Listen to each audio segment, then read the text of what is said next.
Manuel Valls a été un Premier ministre qui a utilisé cet outil de la Constitution qu'est le 49.3 à plusieurs reprises. Je vous rappelle que François Fillon, quand il était Premier ministre, n'a jamais utilisé le 49.3.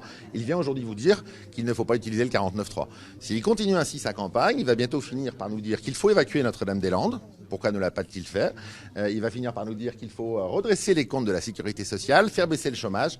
Au fond, ils sont eux-mêmes les propres juges du bilan de ce quinquennat. Le 49.3, je constate que lorsqu'il y a une majorité avec des frondeurs, il a été utile pour faire passer des réformes. Manuel Valls, avec cette proposition, avec cette fausse proposition, perd toute crédibilité dès les premiers jours de la campagne des primaires, parce qu'il a été le Premier ministre il y a encore quelques semaines qui défendait le 49.3, et vouloir maintenant, comme par magie, effacer cette pratique du 49.3 parce qu'il est candidat à la primaire, je trouve que c'est une forme d'infantilisation de la politique. Restreindre l'utilisation du 49.3 me paraît être une bonne solution. Le supprimer, je l'apprends ce matin, il faudrait que, à ce moment-là, Manuel Valls explique exactement quel est le sens de cette proposition.